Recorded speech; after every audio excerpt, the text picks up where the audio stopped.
Good morning, ladies and gentlemen, and welcome to the Stedman podcast. It is so good to be here on this beautiful morning. Hope you all had a wonderful break to Thanksgiving and probably already decorated for Christmas. So, Micah, how do you feel about Christmas being almost 3 weeks away? I would assume that people had their houses and stuff decorated prior to Thanksgiving, or at least who. It depends on who you are, right? Yeah. But I can't believe that Christmas is 3 weeks away. I can't believe the end of the year is almost here. I don't know. I I think out think of all the years, this year's flown by so fast. Like yes. I don't know it's what they say that the older you get, the faster time flies. But like I am just floored at how fast 2023 went. Jordan told me the same thing a couple of weeks ago. Our good friend Jordan, and it was like I don't know if it's because I'm in grad school. I don't know if it's because I'm in grad school and working at the same time. I don't know if it's just because of life events and the different things in my circles. But like this year has just absolutely flown by. I know it's I don't know, maybe this year's trying to get by quickly so we can get to the election next year. Can we skip 2024? Yeah, let's do that. Gosh dang. I'm not ready for the commercials. I'm not ready for the circus, but it's already begun. I mean, I've been sending you some stuff like I about some of the crazy stuff that's out there now. Oh gosh, but hey, you know what? There's a lot of crazy things of CM Punk's back in the WWE. That's crazy. Michigan beat Rumors. Ohio State for the third year in a row. I know, and everyone's calling for Ryan Day's job, even though he has a record of like what, like He's 42 lost. and I think he's 6. lost 6 games, and three of them have been to Michigan, but the other three were bowl games. Yeah, so it's like okay, But so because it's Michigan, they want him to lose his job. true. But how long has Harbaugh been the coach of Michigan and has lost to Ohio State before he finally got onto a winning streak? I think it's I a mean, different thing. I think well, it's not. It's different in the context. I think because the Ohio State fans are just the way they are. yeah, I saw a meme or a video or something yesterday. It said, I can't watch Ohio State and Michigan because it's like trying to choose between two children that you don't know how to choose between or something because the rivalry is just so crazy. yeah, Um, but um, yeah, 3 years in a row they beat them. yeah. That was a wild game. I watched that Saturday, and I was just like, "Jeez." It was a good I was game like, though. It was a good it game though. it was. I watched the whole thing as well, and I'm not an Ohio State fan by any means. I feel like that's blasphemy given the state that we live in. But I thought that it was a good game, and then Michigan, going into the half was gonna. I thought, all right, they're gonna win. They're doing well. Everything's going great. And then Ohio State came back a little bit towards the end of the first half, and then it got really close. And then that quarterback from Ohio State threw that second pick and pretty much just solidified the game for Michigan. And the thing that blew my mind, Scott, Mm-hmm. was they reviewed like all the plays. Like, do you Yeah, remember like there was a time in history when there wasn't the replay of plays, and it just seemed like they wanted to review every other play during that game, and it was like, man, this game is going way longer than it needs to because you guys are just reviewing plays. Like, clearly that wasn't a catch, clearly that wasn't a touchdown, clearly that was an interception, like I know they wanted to do their due diligence, but like, man, come on. And I've yeah. noticed that even with the pros recently too. Like they just want to review everything, and I'm like, come on. Like I watched, I think it was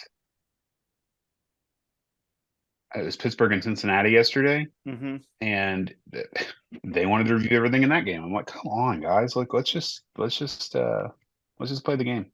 So Yeah, goodness. speaking of which, what happened to your Cleveland Browns? I didn't even watch the Well, game. I was so tired yesterday. I didn't even pay attention. well, for those who are tracking, the Broncos, they played the Broncos, and the Broncos have just been so hit and miss this year, and so much that like they're just terrible, right? I think they've won like maybe 4 or 5 games, and the Browns, have been doing better this year, even with an injured quarterback and a quarterback who's out for the season. It was like night and day yesterday. and it was like roles were flipped. And so when I checked, it was like 27-14 was the final, or 27-14 was the score of the game, and the Broncos were winning. Um, but I don't know. I think sometimes when it comes to that, like if you know that, oh, here's this crappy team that's coming in, it's very easy to kind of underestimate people who have a losing record because you're thinking, oh, we're going to beat them, we're going to slaughter them, we're good. I mean, and then 29-12 was the final score. And then you see the tables just kind of turn real quickly, and it's like, plus, I mean, I don't know, like it's hard being a Cleveland fan because even though you have a 7-3 record, it's like, oh my gosh, like we're doing good, and then it's like you get to that point where you go, okay, when's the other shoe gonna drop? Like we're seeing this as success. Now something's gonna happen. At first it's like, well, Watson's out, but it's like, well, Watson was barely in there to begin with. So I don't know. It's just a bizarre happenstance with Cleveland. So I don't follow it too much just because if I did, I'd probably just be very depressed with everything. So I just try to watch from the nosebleed sections when it comes to the Browns. Well, like yesterday, the Steelers should have blew the Bengals out of the water, right? They only ended up winning 16-10. Last week they fired their offensive coach, which they should have done a long time ago. Yeah. But yesterday was the first 400+ yard game that they've had the entire season without that offensive coach, which is amazing. But they only scored 16 points, which I'm like, how do you throw for 400 yards or get 400 yards of total offense and then only score 16 points? It's just, it blows my mind. Absolutely. So as we go into stories gone wild, I actually have a doozy. It's actually not from me. It's actually from a listener that apparently was telling me this story, wanted some advice from me. So I kind of was taking care of this, and it's a bizarre one. Like, Okay. So there was so this person's minister was preaching on a Sunday and was preaching on the topic of pornography, which, doesn't sound weird because pastors preach on a lot of different topics. Sure. I think the only weird part about this was that this is a church that has an average age of maybe 68, 70. Maybe they didn't grow up with the internet as much. Maybe that did grow up with the internet, and probably, they're probably not. They're probably more susceptible to being scammed than actually looking at pornography. So the pastor's preaching on it, but then the pastor kind of made a swerve and started saying, well, anything could be pornography. It doesn't have to be sex. It could be like anything, like alcohol or spending too much money on things or whatnot. And I'm thinking, well, why didn't the pastor just say addictions instead of pornography? I'm thinking, okay, that's a little weird, but whatever. Sometimes pastors say a lot of weird things. I know I have, so not a big thing. So this person who reached out to me decided to go down to the altar because they had a problem with spending money, materialism. Goes down there, goes to the altar, starts praying with the pastor. And while they're down there, and the listener says, hey, I'm struggling with materialism. I spend a lot of money on these type of things. The pastor then proceeded to tell this individual that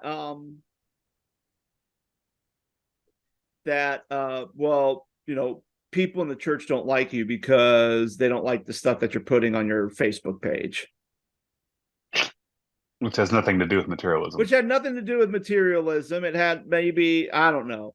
But it was like, oh, okay. So, I'm trying to figure out what they put on their page. And, they put a lot of memes and sometimes they may get very upset and maybe might say some mean things or saying oh, I don't like this person. So, stuff like that where maybe anger might be something. But the fact that a pastor said that down at the altar was kind of shocking, to the point where the listener got up from the altar and walked right out of the church.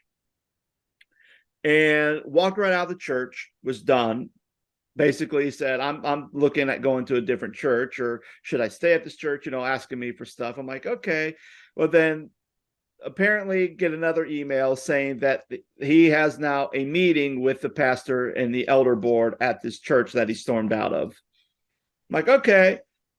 And then again, asking me, well, how should I handle that? I'm like, well, just go and just be calm and just say your side of the story and how you see things. And, it's up to the elder board to decide what goes on.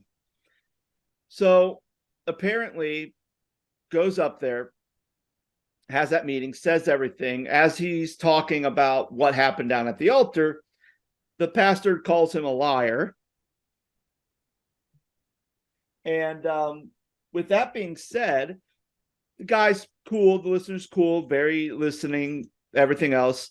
And then all of a sudden starts kind of explaining things. And then the pastor goes, oh, yeah, you're right. I did say that. I did call you a liar. After he just said in front of the elder board, no, I didn't call you a liar. You're the liar. Something like that. So, okay. So the guy says, I'm done. I'm probably going to go to a different church. And the pastor's like, well, you're always welcome to come and visit us. And it's like, okay, like, no, thank you. I'm not coming to visit. Like, I'm going to go to a different church. So that whole thing was weird. But then what made it weirder, and this is just recent, another third email. I'm thinking, okay, when's the story going to end? Third email I get. This person happened to have some type of thing mixed up with his medicine or something, started having really wonky thoughts, ended up being checked into the hospital to kind of get medicine regulated. Pastor calls, checks, see how this person's doing, which I think that would be a good opportunity to, hey man, I'm so sorry. I hope you're okay. How can I pray for you? Pastor calls to check on him, and then pastor says, well, hopefully this is a sign to get your life straightened out. And I'm thinking, wait a minute. Now, granted, if all this is true, because again, this is email, so and I'm only hearing one side of the story, so I'm going to take all this with a grain of salt. But if all this stuff is true, then I'm thinking, okay, how are you ministering to people if you're constantly putting them down? Like for me, if someone came to the altar and said they struggled with materialism, but then I noticed they struggled with anger because I see their Facebook post, I'm just going to address the thing that they're bringing to the Lord. Maybe afterwards I'd say, hey, why don't we talk in my office? We can go to my office in private. I can say, hey, I also noticed I see these posts on your Facebook page. What's that all about? And just try to understand the person before I start passing any kind of judgment. It kind of goes back to our topic, when we talked about Kat Von D and her getting saved, and the Christian community was being very judgmental of her. I'm just like, as a pastor, if there's one person who shouldn't be judgmental, it probably should be the minister. The minister should probably be someone who can, not necessarily be soft on sin, because I know that's probably one reaction. Like, oh, pastors need to be hard on sin. Like, yeah, I guess. But at the same time, the only way you're going to help people navigate through some of their struggles or some of their constant sinful repetitions is trying to understand, like, okay, where is this coming from? What why is it that you continue to, why are you spending a bunch of money on things you don't need, especially if you don't have much? Why are you spending money on just like random stuff, like, I don't know, like Funko Pops? Like, why are you, stuff like that? Like, what is it? What's this obsession about that causes you that every time you get a paycheck, you want to buy all these things and yet barely have enough money to pay your bills and feed yourself? Like, there's something where you have to kind of understand from their point of view, so that once I understand, I can say, okay, here's what scripture says. Here's something you can pray and give to the Lord. And here's some steps we can take together to try to get you out of this rut that you're in. If you're especially serious, saying, hey, I struggle with this, I can help you get out of that if we're willing to work together. Not like, oh, by the way, no one else likes you because they don't like the stuff you put on Facebook. Like, or, hey, maybe this is a sign for you to get your act straight. Like, that stuff's not needed, especially around the holidays, especially when you're trying to really love and help people and lead them to Christ. You don't want to become a Pharisee and start being very judgmental. Am I right or am I wrong, Micah? You tell me. And again, this is based on an email, so I don't know the other side of the story, but that's kind of what I've gotten through emails and correspondence with this individual. Well, I think, I mean, honestly, like I think it's there's a lot to unpack there. I think that first of all, like you said, if you're preaching on pornography, preach on pornography, or if you're preaching on other things, call it something else. Don't label Mm-hmm. certain things. Um, don't label certain things in a way that people perceive them as something else. Like Mm-hmm. it's very. I guess it's one way to say that is it's just off-putting. Yeah. And then people can, it's almost like you're, you know, spreading false information. And so, like, especially if you're in a role where you're teaching or preaching, like, if you're not, you know, making much sense, or people are leaving your space confused, then I could see why people would be upset. And to take it a step further, if you're confused as it is, to go down and pray and repent of sin, regardless of whether that's porn or drug addiction or materialism, as you were talking about just a few minutes ago. I think that like there is um, there is a time and a place for conversations, and it's not in front of God, the church, and everybody when um, you're having an altar call. So it's very, to me, it's very like suspect. And again, you're going off of one side based on emails and stuff that you've had, but like it's like you know preaching is a very serious responsibility, and it's not to be taken lightly. And you just have to be very careful with the words you say, and the manner of which you say them. Mm-hmm. There are often times when I pray, when I'm teaching or preaching or leading worship or praying for the pastor who's going to preach that day. I'm like, God, give this person the words to say and a manner in which to say them. And I take that prayer very seriously, because it's not, about us. It's about God and what we believe his word says, and trying to be as transparent as possible. Mm-hmm. Um, yeah. So I guess that would be my advice. Just, try to watch what you say, and don't make a scene in front of the entire church, and especially if somebody's struggling with something. I mean, that's a sacred space in of itself. And so, like you Mm-hmm. said, Scott, like if somebody's struggling with something, or somebody's struggling with something, like, hey, let's pray together, let's get you through this, let's get you through this moment. And if you want to have a further conversation, further dialogue, I have office hours these days, or if you want to see me after church, we can talk about it more. We can go grab lunch, go grab coffee, whatever you want to do. But it's like, I mean, you have children, right? Like you don't discipline them in public in front of God and everybody. Yeah. It's more of a private thing, right? And so, um, let them know that, hey, there's a problem here, and we're going to deal with this later, and then deal Mm-hmm. with it later. Yeah. So I guess that's what I have to say about that. Yeah. Absolutely. Absolutely. Micah, what's your story? It's not nearly as interesting as what we just shared with you.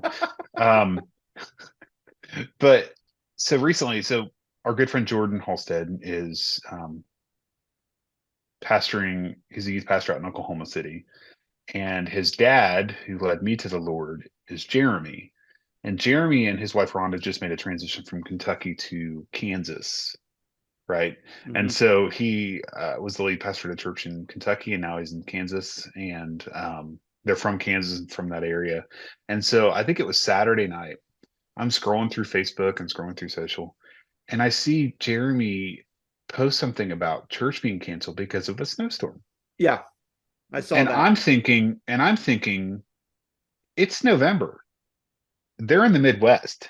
Did somebody hack Jeremy's Facebook account and post that church was canceled for tomorrow? So I took a screenshot of it and I sent it to Jordan. And I'm like, is this legit or did your dad's Facebook account get hacked? And he was like, no, it's real. Kansas got like 8 to 10 inches of snow where his mom and dad are. And so I Jeez. was like, oh, I just wanted to check and make sure that church actually was canceled and somebody didn't hack your dad's Facebook account. He just laughed and thought it was hilarious. So Oh not gosh. near, I not saw nearly that as I saw that same post. And I thought the same thing. And that's the thing. I knew he was going to Kansas, but I thought for some reason, I know he's been posting a lot of stuff like, oh, hey, here's the Moorhead like 100-year celebration. Because yeah. he's so at this point, it's like, has he actually fully made that transition or is he still kind of in I think between? they're Is in he Kansas. I so just haven't made. I don't have his phone number, so I was like, I don't you know. well, the funny thing about Jeremy is there's been a couple times where he has called me and I'll be talking with him and he and then we're talking, have a good time, sharing stories or whatnot. And then he starts asking me about taxes. And the problem is because he has two Scott Stedman in his phone. Instead of calling the pastor, he calls my dad, who is the accountant, who's the CPA, who is the tax guru. So there's been a lot of times where I've had ministers call me to talk to me, and I'm like, oh, this is interesting. I haven't heard this person from a while. And I'm thinking, oh, we're catching up. And then they start asking me about tax question. I'm like, oh, I think you got the wrong Scott. So I have all these men's numbers because it's just like, I have to say, hey, if they text me, you're texting the wrong Scott. You got to text the other one, the other Scott Stedman. If they call you, you should be like, you should just let them go on and on and on about like what the problem is as Yeah. far as their taxes, and then be like, by the way, Yeah. Oh, gosh. Goodness. All right. So today we're actually going to be talking about something maybe controversial, maybe not, but both Micah and I, we've shared that we're both in Ohio. And back at the beginning of November, there was a couple of votes, issue 1 and issue 2. Issue 1 had to do with women reproductive rights. So it had to cover everything from abortion to a lot of things. And basically, that was a vote topic. And I mean, and that we'll just leave it at that and kind of expound further. The second one was to allow cannabis, to legalize, I'm sorry, not cannabis, legalize cannabis cannabis. in Ohio for medicinal purposes. And those were the two votes, and both of them had passed. So basically, I don't think the abortions. marijuana was for medicinal uses because they've already legalized marijuana for medicinal Oh, uses. It they was more did. for recreational Oh, uses. recreational. Okay, so it's Yeah, recreational use. So thanks for clarifying you that. can only have a certain amount, and you have to be 21 or older, and they're going to tax it by 10%. However, it's for recreational use too. I'm Yeah, pretty sure. yeah. Oh goodness, but yeah. So that was kind of the big thing, and I know a lot of people were very adamant. And actually, the odd thing for me is because again, I don't have cable, so a lot of times I'm just watch streaming stuff on like YouTube or Hulu or whatever, and occasionally I'll see an ad. But I felt like I saw more ads for issue 1, and it wasn't until probably the last 5 days before we had to go vote where I saw anything for issue 2. And even the issue 2 ads, I still had no idea what the heck they were talking about. Like, I didn't realize it had to do with recreational cannabis until I actually got to the voting booth and actually read the rule, like actually read the law and go, oh, okay, this is what this is. So yeah, so that was it. So yeah, so now it's been a month since that voting thing, and there has been a lot of interesting comments from people about it. Some people are very excited about the yes votes on issue 1 and how, women have the rights to make decisions about their own bodies, or at least that's what people are saying, where other people are saying, oh, God help us, we have now basically Ohio is supporting the killing of infants. and kind of has been those two, basically within those two extremes on the pendulum of the out the the aftermath of the votes. Like that's kind of been the two sides, and then everyone else is kind of in between. So Micah, what were your thoughts with the votes and the results pouring in and them falling where they may? So, Which I know that's a very way open-ended question. I do realize that. well, and it's also kind of a personal thing too, right? Based on what you believe and why. Yeah. Um, it's well, first, let me say that back when the Supreme Court overturned Roe versus Wade, when was that? Last summer? Was it I over think the summer?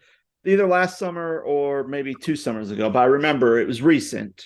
So they kicked it. So basically, Roe versus Wade, the Abortion Act, got overturned by the Supreme Court. Basically, what they did was they kicked it back to the states to decide, right? And so every state now has the ability to decide whether they can make abortion a thing or not within their own state. And every state has different rules in respect to said abortion laws. Um, some states are completely legal. Some states it's illegal. And so in August of this year, I believe that they had a special vote to get issue one on the ballot for November, which Mm-hmm. it passed in August, and then it passed again in November in favor of issue one. Um, so, uh, what I find kind of interesting about Ohio is that, geographically speaking, we have it's Ohio's a big state, right? Like it's one of the bigger states in the country. It's not big as Texas, but you have, you know, if three, maybe four big cities in the state, right? Cincinnati, Columbus, Cleveland, and maybe Toledo. I don't think Toledo is nearly as big as the other three, Well, Toledo's but definitely bigger than Athens. yeah, but like it's those big three, right? Cincinnati, Cleveland, and Columbus. They make up the majority of the state as far as population. The rest of Ohio is notoriously known as, very rural, farmland, small town America kind of, um, geography. And so, you know, a lot of times when voting happens, the majority of that stuff wins usually when the cities vote. And historically speaking, over the last couple of years, or elections or election cycles, um, those bigger cities take the cake as far as election results. And you can look at Georgia, you can look at states like um, North Carolina, and even Minnesota, like some of the bigger states in the last like I said, election cycles where states were won based on geography. And so, um, interestingly enough, and I have a point to all this, but like the whole idea of the uh, Democrat, Republican, conservative, liberal, however you want to label that, the majority of folks that live in suburban, or I'm sorry, uh, not suburban, urban areas of like suburban and Mm-hmm. urban areas of like an inner city, for example, lean more in the Democrat liberal ideology, whereas the people that live out in the country and live out in rural America have more conservative views. And so um, the thing that's super surprising to me, Scott, is that I want to say in 2020, 2016, the last two presidential elections, Ohio has went Republican, has went red, Mm-hmm. right? And right now, in the Ohio State Senate, the Ohio State, uh, um, wow, I can't think right now. Senate and the Congress, both are Republicans, majority Republicans. Our governor is a Republican, and yet this issue two passed. And again, it's not about Democrat Republican, but more people that tend to lean in a liberal stance are more pro-choice than they are pro-life. And so, um, all that to say, you know, personally speaking, I don't, I'm very much a pro-life person. I believe in pro-life. I also believe that there are circumstances beyond our control medically where a woman is not able to either to bear a child or it's going to take her life, um, because of illness or because of disease, whatever it may be, uh, that is going to cost either the infant's life or both of their lives. Um, my wife, who is also very pro-choice, will be Hmm. the first to tell you that, if you have an abortion when it's legal, that's not murder. But if somebody comes up and shoots a pregnant woman, that's considered double homicide because both the woman and the baby die. Yeah. And so it's a very very sticky situation. And we can get to issue 2 in a moment, but like issue 1 is super controversial. And like before we hit record today, I want to be very careful when we have this conversation, but it's like, you know, where do you see the church going from here? Because like you said, Scott, like you said, you saw a lot of commercials and a lot of ads for this. um, I can't tell you the countless number of signs that I've Oh seen either yeah. vote issue 1 or vote no on issue 1 or vote yes on issue 1. They were everywhere, right? And so like there's still some, like I'll be driving down, driving to work, and I see them still in people's yards. Hmm. And um it's even with the presidential stuff that's going to happen next year with 2024 and other elections going, into 2024. And where you talked about this, I don't know if you mentioned it earlier, but like it's very it gets to be very tense within the church, within society, within our workspaces when election stuff happens because people are super opinionated. And the topic of abortion is no different. So what Hmm. are your thoughts? Well, I mean, that's the thing, because I feel like there's always a lot of people saying a lot of things of what this means, what it doesn't mean, blah, blah, blah. So I actually just pulled up the amendments because they still have the ballot language up. Okay. And this is kind of basically what a yes vote would mean. So it says a yes vote would mean to pass. The proposed amendment would establish in the Constitution of the state of Ohio an individual rights to one's own reproductive medical treatment, including but not limited to abortion. Create legal protections for any person or entity that assists a person with receiving reproductive medical treatments, including but not limited to abortion. Prohibit the state from directly or indirectly burdening, penalizing, or prohibiting abortion before an unborn child is determined to be viable unless the state demonstrates that it is using the least restrictive means. Grant a pregnant woman treating physician the authority to determine on a case-by-case basis whether an unborn child is viable, and only allow the state to prohibit an abortion after an unborn child is determined by a pregnant woman's physician to be viable, and only if the physician does not consider the abortion necessary to protect the pregnant woman's life or health, and always allow an unborn child to be aborted at any stage of pregnancy, regardless of viability, if and in treating the physician determine the abortion is necessary to protect the pregnant woman's life or health. So So what do you basically, take from that?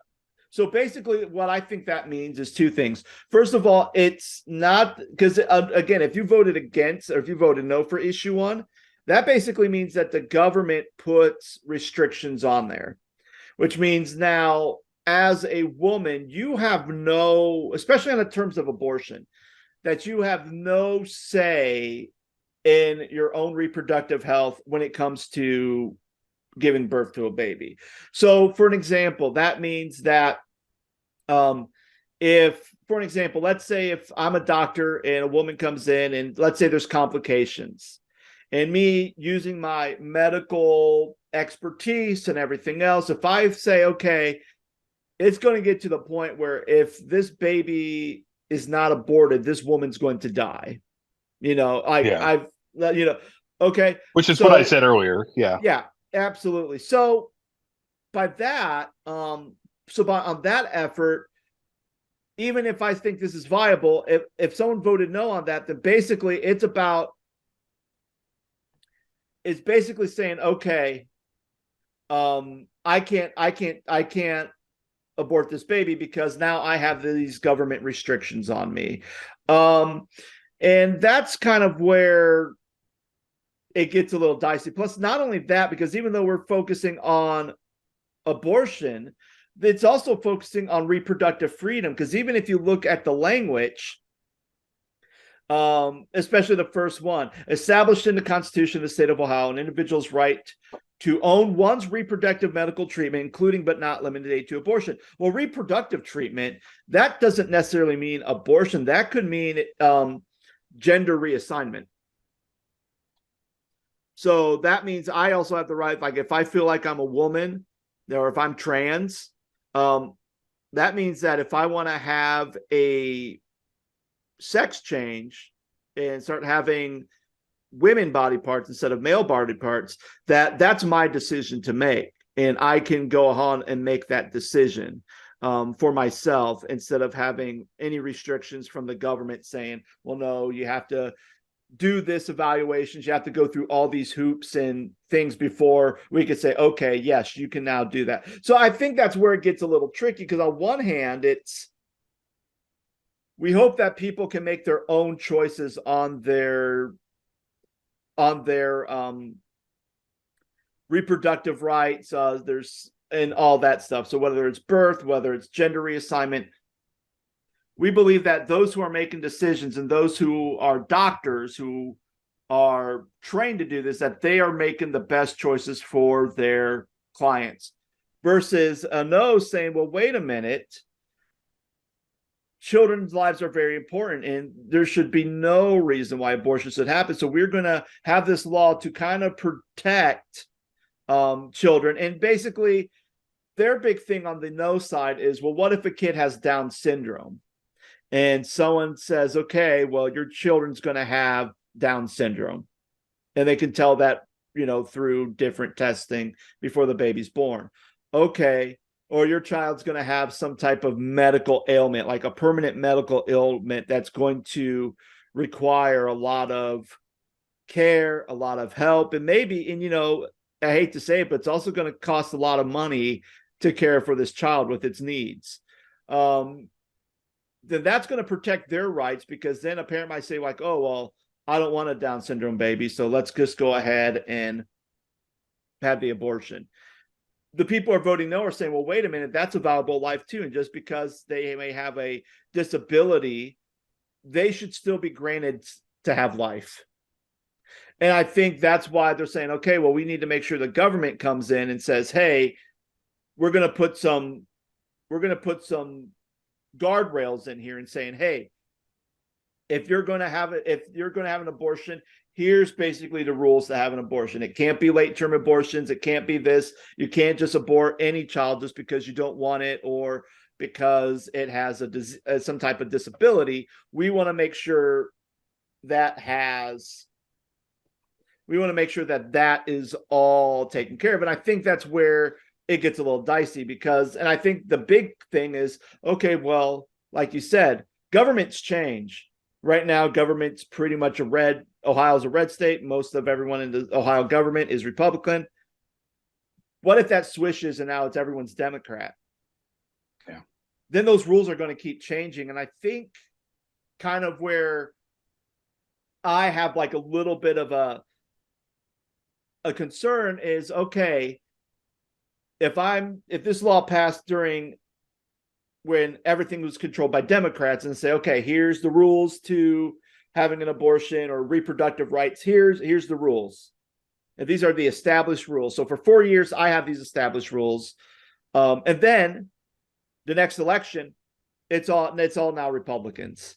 And they decide they're going to change the rules, and then it gets messy. It gets a little muddy sometimes in politics. That's the thing that really frustrates me with politics over the last, even in our lifetime, probably even our parents and our grandparents. But like, it's been this whole, like you said, the word that you used, Scott, pendulum, right? Like it just swings one way or the other, right? One way or the other, and it's like, all right, in my lifetime at least,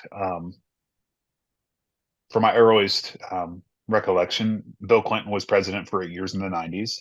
Then George Bush was president for 8 years. So it was a Democrat, then a Republican. Then Obama was president for 8 years and he was a Democrat. And then Trump was a Republican for 4 years. Now Biden is a Democrat. So, like, literally in the last 20 to 30 years, you've had every other cycle, you've had a different party represented in the Oval Office. So, like, and the same goes for local government and state government, and vice versa. And so, like, the you made a great point though with the whole issue one thing, but like it's you know yes, by voting yes, you give women those rights to choose what they want to do with their body, but a lot of people's argument would be what about the fetus? What about the baby? What Mhm. about that baby's alive? That baby has a heartbeat, and some would argue that that baby has a heartbeat from conception. Um, and even if it has Down syndrome or has disabilities or whatnot, like those children, unborn or not, are still a heartbeat and they're still a life. Yeah. And by aborting them, you are murdering them. And that's where the Christian church really gets in an uproar about abortion and issue one and reproductive rights. But there are some who don't share that same view. They believe that women should have the rights to choose what they want to do with their body, which again, as pastors and leaders, we have to like kind of navigate that. And you said this several times on your show, Scott, but like this is where politics probably should be, eradicated from the church. Um, and another thing I'll say about the whole abortion thing is that like, you know, for years on end, up until this issue one thing was a vote, Ohio made it illegal for abortion to happen, right? And so it was illegal to have an abortion in the state of Ohio. My thought, and Alicia and I've had this conversation, was like, well, if it's illegal in Ohio, regardless of whether it's a red state or a blue state, you could probably go to another state and have an abortion, dependent upon that state's state laws, which again makes it messy. Because before the Supreme Court overturned Roe versus Wade, it was basically what was it? Just basically, uh, was it basically illegal to have abortions?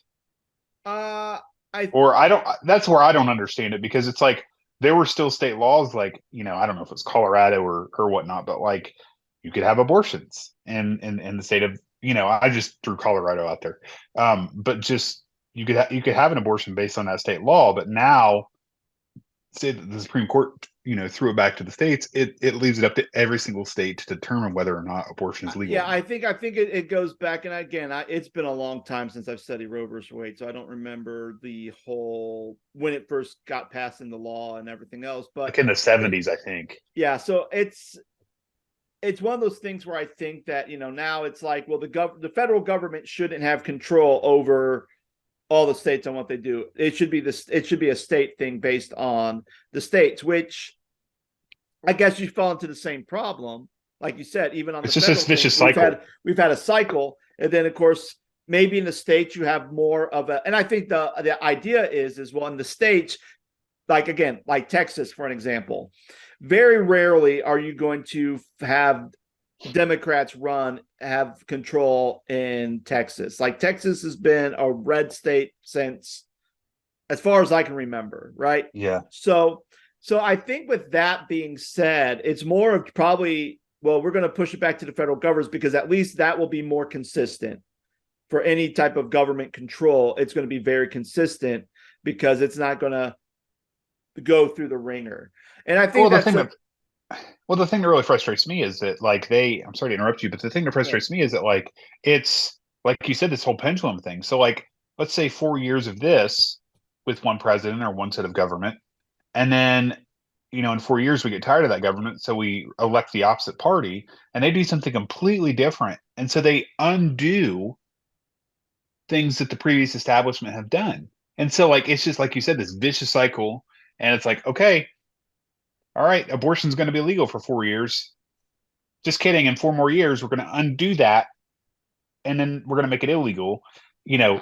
Drugs, abortion, immigration, whatever. Right? You name the policy, and like you have, based on who's in government and who's in power, it,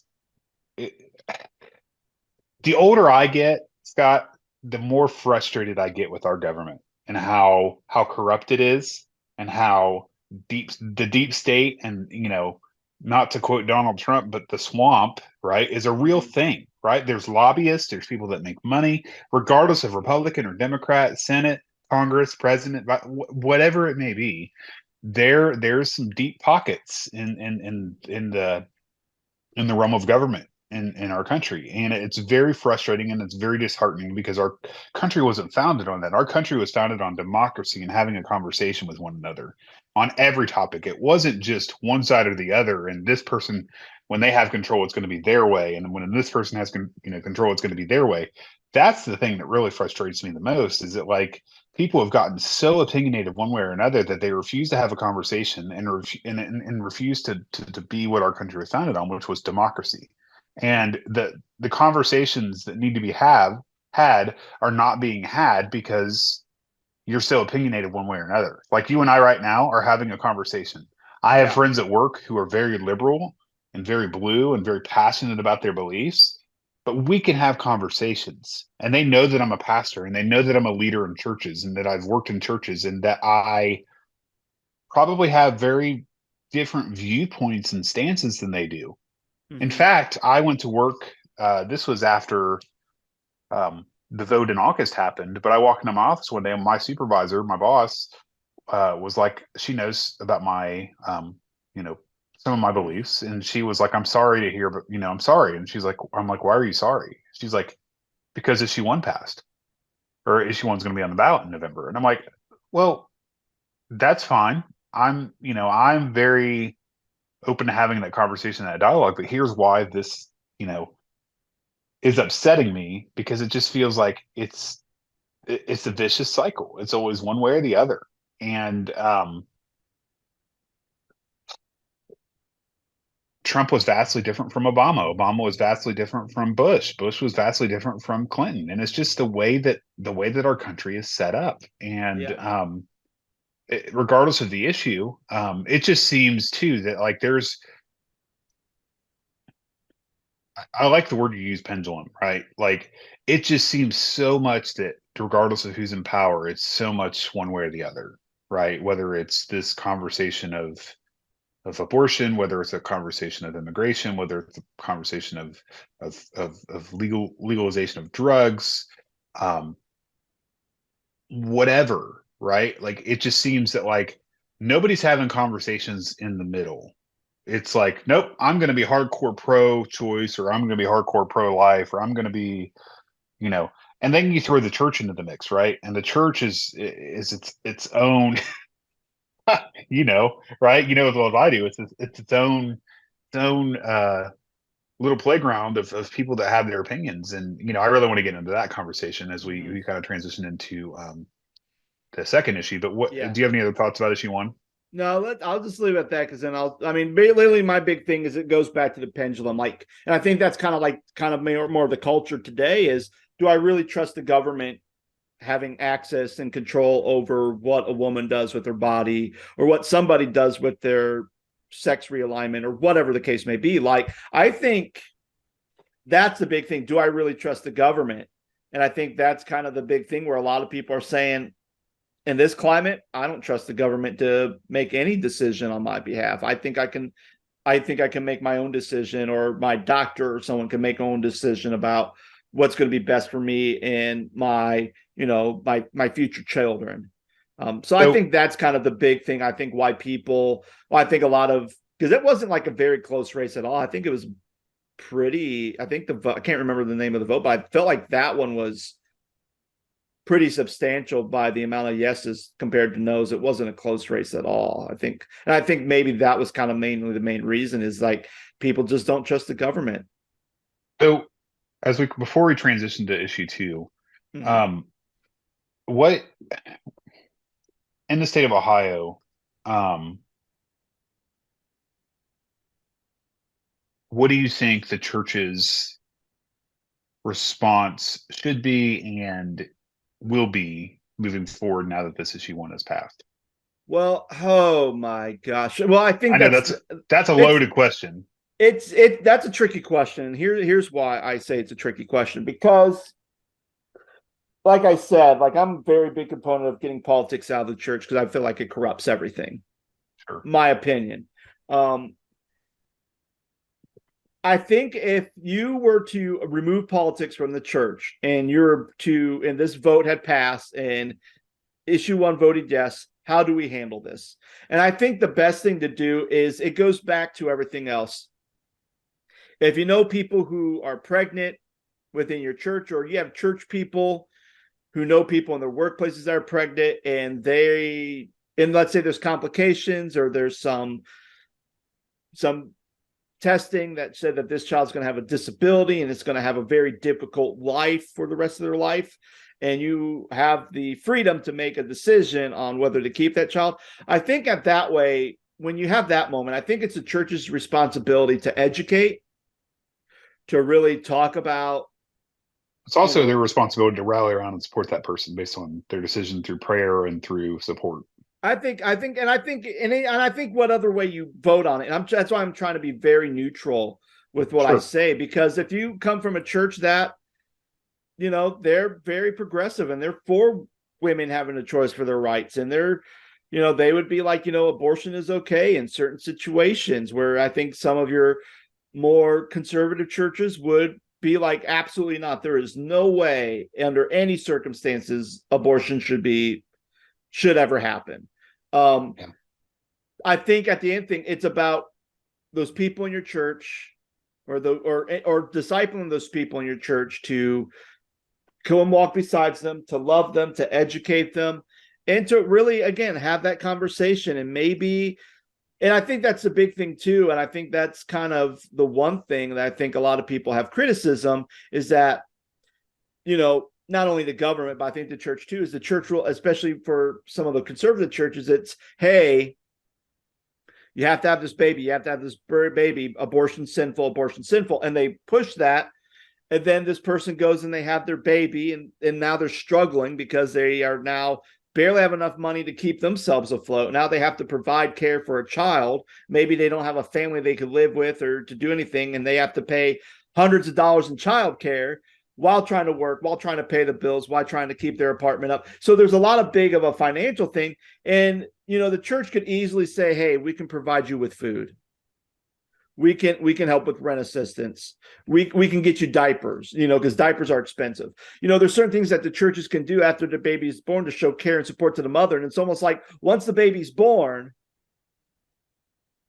everything vanishes. And there's very few churches that are able to help. So I think, educate, love, talk with people. But if you're building a relationship with someone, don't see it until the birth of the child, but see that through to the very end. See where their struggles are. See how your church can help, or how you personally can help that person through, right when that child exits the womb. How can we still care and love this child and love this family as Christ loves them, by helping them with whatever needs they have? And I think that's kind of going to be the big, at least my thought of how the church can address that issue with people. I mean, does that make sense, or was I not making No, myself I clear? think you're right. Uh, I think for the super conservative church, the small country church, the whoever, the people that are very, very pro-life, I think at the end of it, at the end of the day, they're gonna take the stance that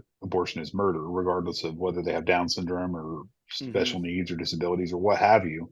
That they would very much say that that life is a life, regardless, Yeah. and very much believe in biblical context of thou shalt not murder. Right? That's one of the Ten Commandments. Don't murder. Don't Mm-hmm. don't murder. And so that's where um, they where the small conservative country church is lying, in fact, of believing that abortion is murder. So um to your point, I think that we abortion, man, is such a sticky topic. It The is. I just think that, like, is there a space where folks can have that conversation and not get super passionate and heated? Yeah, and that's I think that's the hard thing. I think that And myself is the very difficult thing to do. you talk about the church, kind of being neutral in politics, but like a lot of times folks run to the church when they have those issues. Hey, I got pregnant. I'm 17 years old and I don't know whether to keep this child or not. And then you've got folks that, like my wife and I, who I've shared openly on this podcast, that, that our journey has not been easy because we have been told basically that we can't have children of our own. Mm-hmm. And so we would very much be in favor of adopting a baby because we can't have our own, right? So like if somebody, you know, I can see where my wife gets super, upset about that because it's like, Mm-hmm. well, if you want to have an abortion, well, that we would gladly take your child, right? We would gladly adopt your baby and raise it as our own, right? And so like I could see people having that conversation as well because like, there are so many people, and that's, that I don't want to belabor this whole conversation, but like, um, I was this was months ago, but former Vice President Mike Pence um, was doing an interview and said the average cost of adoption in the United States of America is $62,000 per child. Mm-hmm. Yeah. $62,000, which is more than a college education in some spaces, right? My wife and I can't afford $62,000 to adopt a child, right? Based on our choosing. How messed up is that? You want to have the conversation of whether to make abortion legal or not in states and in our country, but yet you want to make it, adoption difficult in respect to the cost of it. So like Mm-hmm. some people would like, hey, I'm going to gladly adopt your baby if you have a baby instead of aborting it, but it's going to cost me $62,000 because I'm going to have to pay for all your medical bills. Because if you go into the hospital, deliver the baby, pay for all the care, the prenatal care, the visits, the XYZ, and a lot of times, Scott, that's out of pocket because insurance doesn't cover it. So, Yeah. abortion, pro-life, pro-choice, educate yourself, have a conversation. Um, let's kind of move to issue two about the legalization of cannabis in the state of Ohio. And it was my understanding that it's you can have up to a certain amount. You have to be Mm. 21 years old to buy it, and there's going to be a 10% tax on it by the state of Ohio. Yeah. And it's before it was legal, I think, in certain spaces for medicinal Mhm. use, but now it's for recreational use as well. Yeah. So here's the thing. Like issue two, if you want to look at the full text of the law, it's broken down in small print in 3 columns, and it's about 6 to 7 pages. So Yeah. it's a lot to read. So I'm just gonna so this is what was officially um I'm just going to do the breakdown on the people who are for and against it because they have a breakdown. So if you voted yes on issue two, what's it going to do is it's going to generate a new tax revenue. So that means marijuana sales are going to be taxed at a 10% rate on top of existing state and county sales tax. So that means it's going to produce the state of Ohio with millions of dollars for state and local governments. That's going to helpfully going to fund public safety, road improvements, drug treatment, prevention, and investments in communities and everything else. So that's one of the purpose why you would vote yes for issue two. The other reason why you vote yes is to remedy the failed marijuana policy, where it seems like the current laws say that one mistake or one strike of having marijuana possession or being high can lead to a very unfair or harsh prison time. So this would help remedy and relook at the marijuana laws, especially when it comes to criminal offenses, and kind of get that more regulated. It will expand access for medical use. So I don't know what that means. For so because I know you said that they've already have like you could do marijuana for medical things, but this is going to expand access. So I don't know what that means.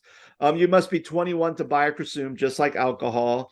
There's going to be very rigorous government oversight, meaning that there's going to be state regulators who are experienced in the whole medical marijuana program, and they will take every step to production, testing, and sales. This is also going to end the black market. I laugh at that one, but it's going to end the black market. Thus, because if you make everything legal, you don't have an underground market to be buying marijuana from. Like it's all now state regulated. And then it's going to preserve local control, which enables cities to decide for themselves whether to permit dispensaries in their community. So That's the main reason why you would vote yes. If you vote no, it's basically you're voting no because you're afraid that marijuana is going to overrun the state like it has with California and Colorado.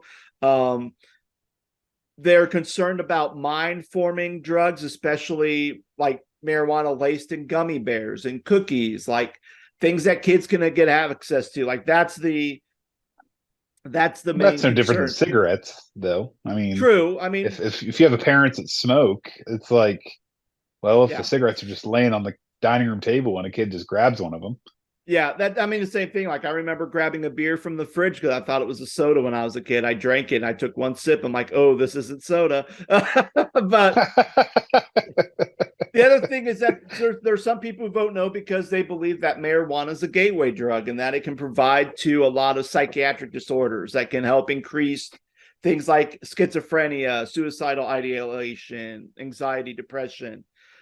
They're worried about people driving under the influence of marijuana, just like we have regulation with alcohol. We have like beverage controls and state controls over alcohol sales. And yet we still have drunk driving. So it's like, oh, this is going to increase people driving under the influence of marijuana.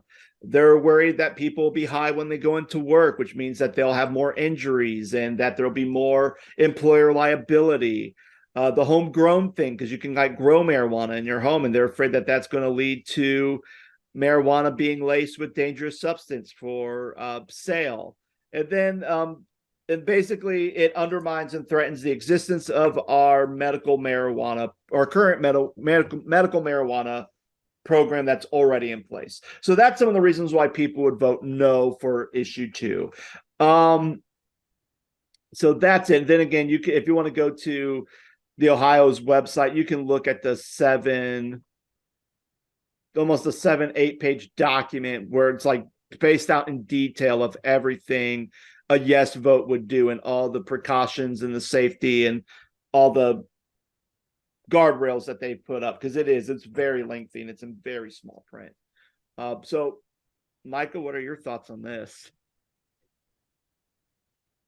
I kind of, I kind of look at it in a couple of different ways. One, I think that, it was only a matter of time before it was legal in our state, but I think there's only a matter of time before it's legal throughout the entire country. Um, growing up, you and I are middle age at this point, but like there were certain states that already had made it legal. Um, I would argue too that like I think that I would argue that making it legal would make it more of a responsibility for those who are consuming it rather than trying to hide it, if that makes sense. Yeah. Um, it's and what I mean by that is that like, instead of sneaking around or getting arrested because uh there's also been, numerous reports of jails and prisons being overcrowded and overrun in our country and in our state and society because of minor offenses such as drug interactions. So like if unless you're dealing, absorbent amounts of pot, I don't think that, it's going to be that big of a deal. Now, on the flip side of that, like we've had conversations about drinking and smoking and how is the church going to respond to the legalization of marijuana like as a recreational drug just I think it's no different than vaping or smoking cigarettes or drinking alcohol like if you're if you're if you're dependent upon that um that's a problem but at the same time I think there's been numerous reports and being correct me if I'm wrong because I'm not really completely sure that marijuana is not an addictive drug. Like there's been proof that it's not addictive like heroin or cocaine or something like that. Um, I can see where people were concerned that it could be laced with other things, especially if people are growing it in their homes and selling it. And the way that I kind of look at it is if, it's legal, it's no different than, let's like, hey, let's go to the gas station and buy a pack of cigarettes. Well, now we can go buy a pack of, marijuana, right? Or marijuana joints or whatever. Um, I think the compromise too there was that they're going to tax the crap out of it. 10% is a hefty tax on marijuana. Um, you know, I would say too that like cigarettes from when we were kids, and you can chime in on this too, Scott, if you want. But the use of cigarettes and tobacco has decreased significantly from when we were kids, right? Like I remember walking to a restaurant as a kid, and the server or the hostess would be like, smoking or non-smoking. So there was a whole section dedicated to smoking. And I don't know if it was in like 2000, it was in the early 2000s, but Ohio passed a law where you couldn't smoke in public spaces. Mm-hmm. So um, we've come a long way, but there are people that still smoke. And I know that vaping is a very trendy thing at the moment. Um, and for those that don't know what vaping is, it's basically just nicotine, and you're smoking without smoking tobacco, and you're just basically smoking nicotine. And you fill these little, they call them e-cigarettes or vapes that you can do flavors and all this stuff, and you see these little vape shops everywhere all over the place. And so anyway, getting down a rabbit hole, but I think that like it's I think it was only a matter of time before they made it legal. Mm-hmm. And um I think it's up to people to be responsible if they're going to use marijuana recreationally. And then people that use it for medicinal purposes, that's a whole other conversation. But I think I'll ask you the same question that I asked with issue one, but like, what do you think the church's response is going to be to um, the legalization of marijuana, a recreational drug, in respect to other things like alcohol and cigarettes? And what is the church's response going to be to that? Because I think it's no different than alcohol, right? Because like if you look at alcohol, some people would argue and say that alcohol is a drug. It could be addictive. Um, but some people say they can control it and they use it recreationally and they don't have a problem with it. Is the church gonna? I think it's gonna be the church, but what do you think the church's response is going to be? Oh, geez. I think that's another difficult question because again, like I moved into Ohio probably last year or so, a year and a half, Yeah. and I didn't know about the current medical marijuana policies that's already in place and in effect in the state of Ohio. So that's something I don't know.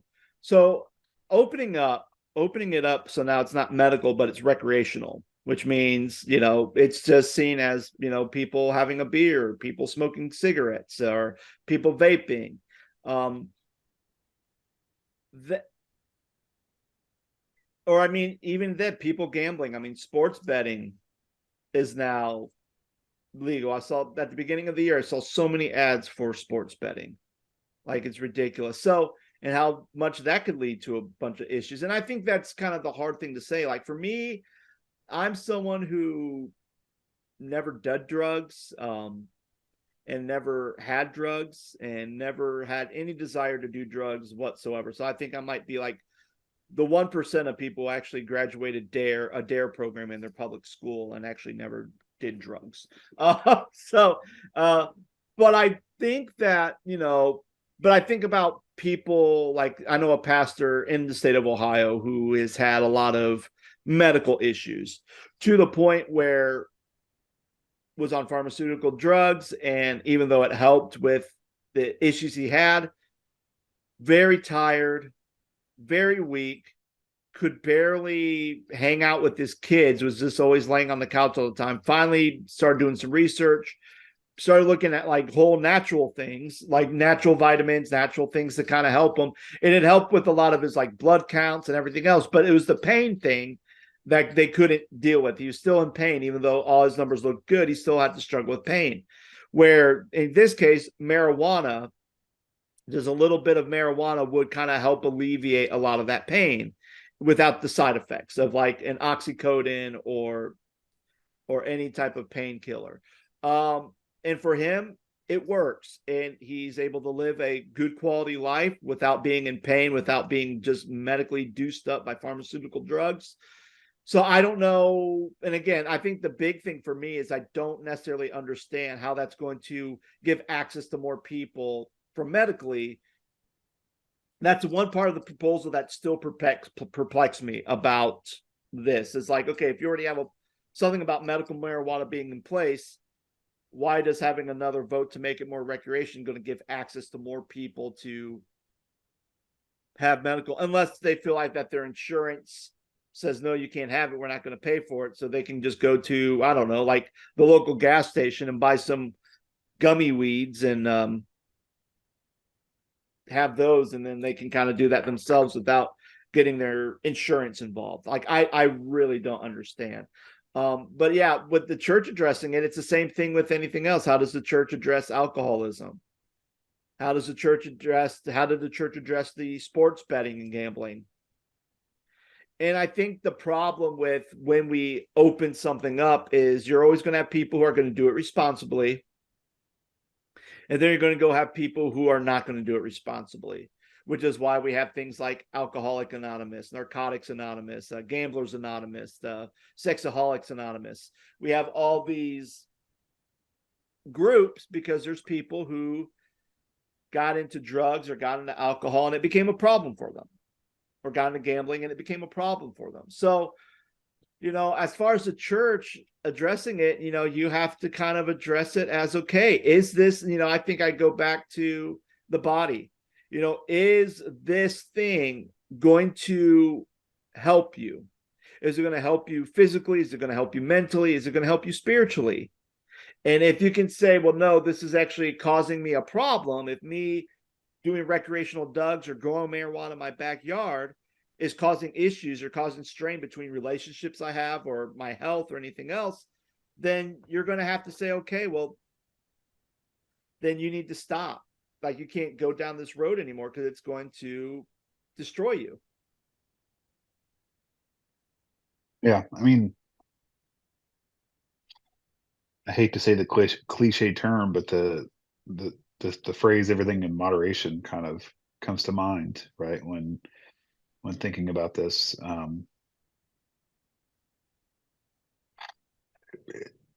think last thing I'll say too is that, like, in respect to the church, over the course of history and over the course of our lifetime, Scott, like, I think that, things have changed and we've thought that this is just going to be the detriment to the church, right? This is going to be the absolute, the nail in the coffin to the church. And um, what I'm going to say to that is that things change, right? Times change, right? Mm-hmm. In my lifetime, I never thought that abortion would be such a hot topic to have a conversation about. I never dreamed that marijuana would be legal in the state of Ohio, right? In my lifetime. Yeah. Um, Other things that have changed over the years, the conversations of, you know, um, just the political divide that we have seen within our country over the last 8 to 12 years. Even more so than we've seen, I think, probably in all of history. Mm-hmm. At least while we've been alive. But, like, it's, you know, I think the church needs to realize that, hey, the church is going to survive and that God's still on the throne and everything's going to be okay. Yeah. Is what I'm getting at. Mm-hmm. Yeah. And I think, I mean, and that's the thing, like us in 2023 is no different than the churches in 223. There's always new challenges, there's always certain things that happen, and the church had to adapt and kind of respond. And whether they had to draw a line in a stand and say absolutely not, or they're going to have to say, okay, well, where can we find something where it's a happy medium, where we're still fulfilling the scriptures, we're still being obedient to the teachings of Jesus Christ, but we're also kind of getting with the times as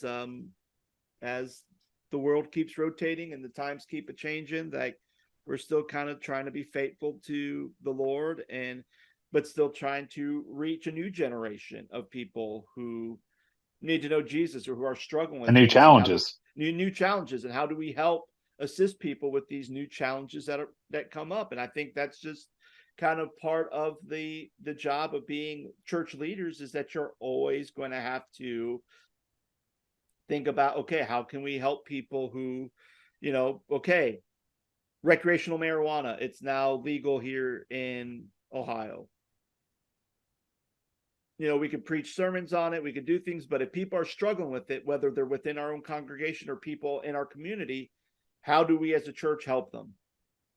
How can we provide healing for them? How can we do good for them so that they can have a relationship with Christ and kind of, you know, if marijuana is becoming an issue that's leading them down to harder drugs, then here's the thing that can switch them over. So I mean, I know it's very tricky, and I know this podcast we've been very kind of very vague in some places or been very broad in others. But I think, you know, it's up to each individual to decide. And I think for our listeners who are listening to this podcast, like, what are your thoughts, especially if you live in the state of Ohio? What are kind of your thoughts from these resolutions being passed, these state laws being passed?